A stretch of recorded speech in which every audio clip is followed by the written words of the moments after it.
তিন দিন পরেও চলছে না দুর্গাপুরের অটো ও মিনিবাস। টোটো ও মিনিবাসের দ্বন্দ্বে কার্যত বন্দী শিল্পাঞ্চলের জনজীবন। তবে কবে চলবে অটো ও বাস, সেই নিয়ে অটো চালক ও বাস চালকদের নিয়ে প্রশাসনিক বৈঠক করলেন মহকুমা শাসক, পরিবহন অধিকর্তা এবং ট্রাফিক পুলিশের আধিকারিকেরা।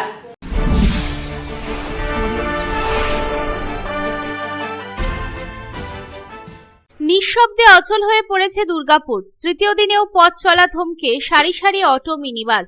প্রশাসনিক বৈঠক চললেও জট কাটছে না কিছুতেই। টোটো ও মিনিবাসের দ্বন্দ্বে কার্যত বন্দী শিল্পাঞ্চলের জনজীবন।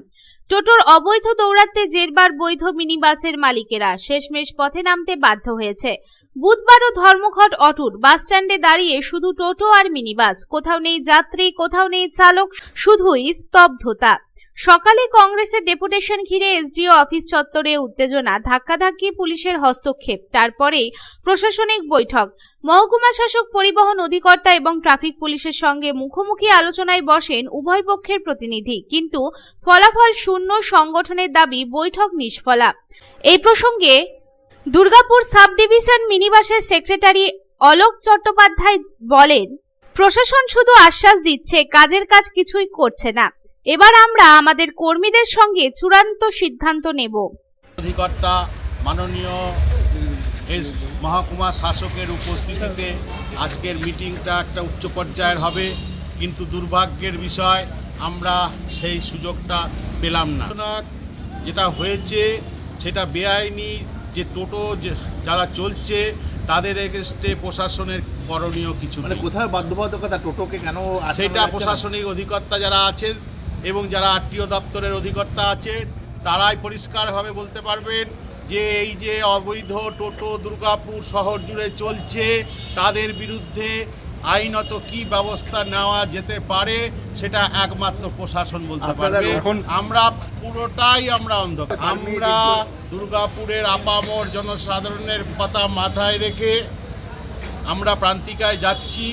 আমাদের বহু বাস মালিক এবং শ্রমিক সংগঠনের যারা ড্রাইভার হেল্পার যারা আছেন তারা ওনারা অপেক্ষা করছেন।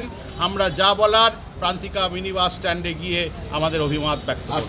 অন্যদিকে প্রশাসনের সুর কিছুটা নরম। এসিপি ট্রাফিক রাজকুমার মালাকার জানান, বৈঠক গুরুত্বপূর্ণ ছিল। বেআইনি টোটোর বিরুদ্ধে ব্যবস্থা নেওয়া হবে। আমরা আশাবাদী বৃহস্পতিবার থেকে পরিষেবা শুরু হবে। আলোচনা হয়েছে, সবাই ছিলেন, সদার্থকী আলোচনা হয়েছে। আমরা হোপফুল যে হয়তো আজকে না হোক কালকের মধ্যে হয়তো মিনি বাসের যে স্ট্রাইকটা চলছে সেটা হয়তো উঠে যাবে। খুব ভালো পরিবেশেই হয়েছে। ওনাদের কিছু সমস্যা ছিল আমাদের প্রশাসনের তরফ থেকে আমরা শুনেছি। আমাদেরও যা বক্তব্য তাদেরকে আশা করি আমরা কনভিন্স করতে পেরেছি। আমরা হোপফুল। হয় কিছু সমস্যা তো জটিলতা তো আছেই, যেটা হয়তো বাস্তব। তো সেটা উভয় পক্ষের মধ্যে আলোচনার মধ্যে দিয়ে এটা ওভারকাম করতে হবে। আমরা ওনাদেরকে বুঝিয়েছি, ওনাদের অসুবিধার কথাগুলো বলেছেন। তো আমরাও এসডিএম সাহেবের সাথেও কথাবার্তা হয়েছে। সবাই আমরা একত্রে মিলে আশা করছি ব্যাপারটা মিটে যাবে। আঞ্চলিক পরিবহন অধিকর্তা দেবাশিস ঘোষের কণ্ঠেও একই অনুরোধ। মানুষের দুর্ভোগ লাগবে, অনুরোধ করছি। ধর্মঘট প্রত্যাহার করুন, অভিযোগ খতিয়ে দেখে যথাযথ ব্যবস্থা নেওয়া হবে। আমাদের দুর্গাপুরে অটো বন্ধ এই নিয়ে আলোচনা হয়েছে। এখানে আমরা উপস্থিত ছিলাম, সকলের সাথেই আলোচনা হয়েছে। আমরা ওনাদের যা দাবি দেওয়া বলবো না, যাদের ওনাদের কোথায় কোথায় কী অসুবিধা হচ্ছে সেগুলো ওনারা জানিয়েছেন, আমরা অভিযোগগুলো জানিয়েছেন।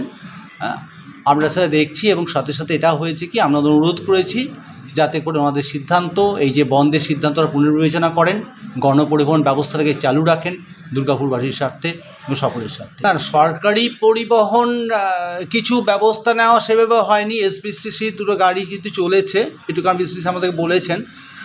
বাকি সেরকম কোনো ব্যবস্থা নেওয়া হয়নি যদিও।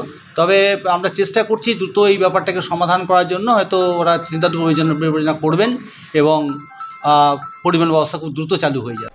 অপরদিকে এই প্রসঙ্গে অটো চালক সুজিত ব্যানার্জি জানান, প্রশাসন বলছে তাদের টোটো ধরার কোনো আইন নেই। তাদের রিকোয়েস্ট বাস অটো চালু করে দিন, এর কোনো উত্তর তারা দিচ্ছে না। টোটো বেআইনি ভাবেই চলছে। সেটাই হলো যে ওনাদের কাছে টোটো ধরার কোনো আইন বা প্রভিশন নেই। ওনাদের রিকোয়েস্ট আমরা অটো আর মিনি বাস আপনারা চালু করে দেন, আমরা শুধু দেখছি। তাই দেখে দেখে 2015 থেকে 2025 হয়ে গেল, কিন্তু এখনো পর্যন্ত সরকারের থেকে ওনাদের কাছে কোনো নোটিশ আসেনি যে নম্বরবিহীন টোটো কিভাবে ধরা যাবে। আমরা এই নিয়ে বহুত আক্রান্ত, আমরা জানালাম যে নম্বরবিহীন টোটো প্যাসেঞ্জার তুলছে, আমরা আটকালে পরে প্রশাসন আমাদেরকে সাহায্য করছে না। তো এটা কি হবে? এরও কোনো সদুত্তর ওনারা দিচ্ছেন না। এরাও বলতে পারছেন না যে না আপনারা বেআইনি যে প্যাসেঞ্জার ধরছেন তাকে আটকান, আমরা হেল্প করব, সেটাও বলতে পারছি না। এখন কি আপনারা চালু করছেন না? চালু আমরা আমাদের যারা অটো স্টাফ আছে তাদের সঙ্গে আমরা আলোচনা করব, আলোচনা করে আমরা সিদ্ধান্ত জানাতে পারবো। টোটোর কি কোনো বৈধতা আছে তাদের? না, টোটো বৈধতা কাগজ নেই, তাদের নাম্বার প্লেটও নেই, এবং তারা বেআইনিভাবে চলছে, এবং যদি আটকানো হচ্ছে প্রশাসন তাদেরকে সাহায্য করছে। আপনারা তো বছরে একটা শুল্ক দিচ্ছে। হ্যাঁ, বছরে আমাদের 15 না কোনো শুল্ক দিচ্ছে না। মূলত চলছে কোনো কাজ? এটা কোনো এটা নিশ্চয়ই মদত আছে, লোকাল যেসব নেতৃত্ব রয়েছে, লোকাল যেসব লোক রয়েছে তাদের নেতৃত্বে চলছে। এমনকি এমনও অবস্থা হয়েছে কালকে আমাদের অটোওয়ালা বেআইনি টোটোকে ধরানোর জন্য সে এখন জেল খাটছে। তবে এবার বাস কর্মচারীরা শুনবে তো? প্রশ্ন এখন সেটাই। শিল্পাঞ্চল দাঁড়িয়ে আছে এক অজানা প্রতীক্ষায়। পরদিন সকালে আদেও ফিরবে তো চাকা ঘোড়ার শব্দ? দুর্গাপুর থেকে সাধন রুজের রিপোর্ট, পাবলিক টাইমস। खुले एवं स्वच्छ वातावरण में घर बनाने का सपना पूरा करने के लिए गोविंदो धाम लेकर आया है ड्रीम हाउस प्रोजेक्ट, वो भी रानीगंज जामुड़िया शहर के बिल्कुल निकट NH 60 से महज कुछ कदमों की दूरी पर। कुनस्तोड़िया तपसी पेट्रोल पंप के निकट गोविंदो धाम में आपको मिलेंगे उचित कीमत और आसान किश्तों पर प्लॉट्स और डुप्लेक्स। गोविंदो धाम प्लॉट में 24 फीट रोड के साथ temple, park, kids playing area और भी बहुत कुछ उपलब्ध होगा। गोविंदो धाम रेसिडेंशियल कॉम्प्लेक्स से महज 4 किलोमीटर के दायरे में railway station, bus stand, market, hospital, school की सुविधा होगी उपलब्ध। गोविंदो धाम में प्लॉट्स और डुप्लेक्स बुक करने वालों को मिलेंगे अट्रैक्टिव गिफ्ट्स। तो फिर देर किस बात की? आपके सपनों को पूरा करने गोविंदो धाम लेकर आया है ड्रीम हाउस प्रोजेक्ट। संपर्क करें 9332202961, 7001804855।